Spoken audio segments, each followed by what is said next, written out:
ಇವತ್ತು ನನಗೆ 5 hours part time work ಇತ್ತು. ಸೊ ಬೇಗ ರೆಡಿಯಾಗಿ ಮನೆಯಿಂದ ಹೊರಟೆ. ಈಚೆ ಹೋದ್ಮೇಲೆ ಮಳೆ ಬರೋಕ್ಕೆ ಶುರುವಾಯಿತು. ಸೊ ವಾಪಸ್ ಬಂದು ನನ್ನ ಜಾಕೆಟ್ ತೊಗೊಂಡು ನಾನು ಸೈಕಲ್ ತೊಗೊಂಡು ಹೋದೆ. ಆ್ಯಂಡ್ ನಾನು ವರ್ಕ್ ಮಾಡೋ ಪ್ಲೇಸ್ ಹತ್ರ ಹೋದರೆ ಫುಲ್ ಚೇರ್ಸ್ ಹಾಕಿದ್ರು. ಆಲ್ಮೋಸ್ಟ್ 1000 ಮೇಲೆ ಚೇರ್ಸ್ ಇತ್ತು. ಬಿಕಾಸ್ ಗ್ರ್ಯಾಜುಯೇಷನ್ ಇವೆಂಟ್ಸ್ ನಡೀತಿದೆ ನಮ್ಮ ಕಾಲೇಜಲ್ಲಿ. ಇವತ್ತು ನನ್ನ ಆಫೀಸ್ ಅವರ್ಸ್ ಇದ್ದಿದ್ದರಿಂದ ಇದು ನನ್ನ ವರ್ಕ್ ಪ್ಲೇಸ್.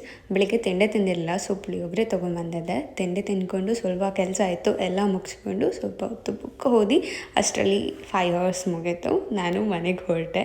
ನಾನು ಗ್ರ್ಯಾಜುಯೇಟ್ ಸ್ಟೂಡೆಂಟ್ ಇಂಟರ್ನ್ ಆಗಿ ವರ್ಕ್ ಮಾಡ್ತೀನಿ ಚಾಪ್ಲೆನ್ಸಿಯಲ್ಲಿ. And recently I bought this cycle from my own money. I am really proud of my self. May be ಇದೇ ಅಡಲ್ಟಿಂಗ್ ಅನಿಸುತ್ತೆ. ನಾವು ಅರ್ನ್ ಮಾಡಿ ನಮಗೇನು ಇಷ್ಟ ಅದನ್ನು ತೊಗೊಳ್ಳೋದ್ರಲ್ಲಿ ಇರೋ ಖುಷಿ. And then I went for a walk. I have a beautiful place near by to my home. ನಾನು ವಾಕಿಂಗ್ ಹೋದಾಗ ಟೈಮ್ ಇಷ್ಟ ಆಗಿತ್ತು ಅಂದರೆ ನೀವೇ ಶಾಕ್ ಆಗ್ತೀರಾ. ಅದನ್ನು ಗೆಸ್ ಮಾಡಿ ಕಮೆಂಟಲ್ಲಿ ಹಾಕಿ. ನಾನು ನಾಳೆ ವಾಪಸ್ ಬಂದು ಇದೇ ವಿಡಿಯೋ ಕಮೆಂಟಲ್ಲಿ ಕರೆಕ್ಟ್ ಟೈಮ್ನ ಹಾಕ್ತೀನಿ. ಬಾಯ್.